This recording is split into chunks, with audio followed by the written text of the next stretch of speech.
Shri Sahib education and welfare trust Surat संचालित योगी प्रवृत्ति विद्यालय ધોરણ 12 વિજ્ઞાન પ્રવાહ જેઈઈ મેઇનમાં યોગી પ્રવૃત્તિનું ઝળહળતું પરિણામ રત્ન કલાકારના દીકરાએ મેદાન માર્યું.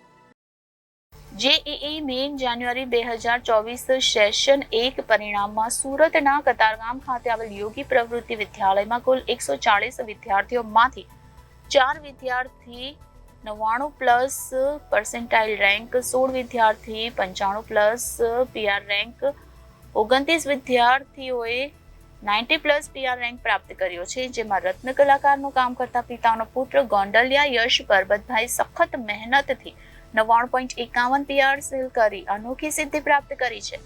तेमज विरडिया दर्श दिलीपभाई 99.75 पीआर સાથે સમગ્ર શાળામાં પ્રથમ મેળવ્યો હતો. ભારતની કઠિનતમ ગણાતી સ્પર્ધાત્મક પરીક્ષાઓમાંની એક પરીક્ષા એટલે જેઈઈ.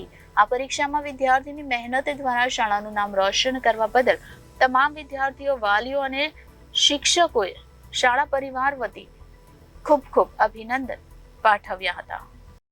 આપનો પરિચય? મારું નામ રાજ ધનાણી.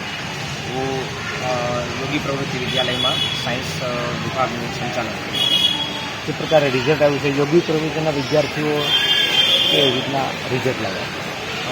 અમે અમારી શાળાની અંદર અમારા બાળકોને ધોરણ 11 જ્યારથી શરૂઆત થાય ત્યારથી જ જેડબલની સંપૂર્ણ તૈયારી અહીંયા કરાવી રહ્યા છે.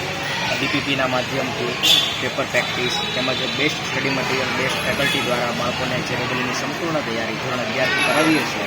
એના ફળ સ્વરૂપે અમારા બાળકોએ ખૂબ સારી મહેનત પણ કરી છે અને માતા પિતાનો સાથ સહકાર તેમજ અમારી સંપૂર્ણ ટીમની મહેનત, શાળાનું યોગ્ય મેનેજમેન્ટ, એસટીઓના સહકાર થકી ઉત્તમ પરિણામ અમને પ્રાપ્ત. એ પ્રકારનું પરિણામ બાળકો લાગે? અમારા યોગી પ્રવૃત્તિ વિદ્યાલયના ટોટલ 142 વિદ્યાર્થીઓમાંથી 60 વિદ્યાર્થી જેડબલની તૈયારી કરતા હતા. એમાંથી 4 વિદ્યાર્થીઓ 99થી વધારે પીઆર પ્રાપ્ત કર્યો છે, તેમજ 16 વિદ્યાર્થી 95થી વધારે પર્સન્ટાઇલ હાસિલ કર્યો છે, તેમજ 29 વિદ્યાર્થીઓએ 60માંથી 29 વિદ્યાર્થીઓએ 90 અપ પર્સન્ટાઇલ પ્રાપ્ત કરીને અમને ગૌરવવંતું પરિણામ અપાવ્યું છે. આ ટોપર્સમાં વાત કરીએ તો રત્ન કલાકારના દીકરાએ પણ બાજી મારી. Yes, exactly. અમારી શાળાના ગોંડલિયા યશ નામના વિદ્યાર્થી કે જેમણે 99.51 પર્સન્ટાઇલ મેળવ્યો છે, જેમના ફાધર સામાન્ય હીરાઘસુ રત્ન કલાકાર છે. તેમના ઘરે કોઈ એવી એક્સ્ટ્રા વાંચન માટેની રૂમ કે ફેસિલિટી નથી, છતાં પણ એ બાળકને અમે યોગ્ય વાતાવરણ શાળા દ્વારા શક્ય એટલું સારું વાતાવરણ પૂરું પાડવાની કોશિશ કરી અને વિદ્યાર્થીએ પણ ખૂબ સારી એવી મહેનત કરી અને વાલીનો પણ ખૂબ સારો એવો સાથ સહકાર આપ્યો. Reporter Arvind Rathod, Janadesh news, Surat.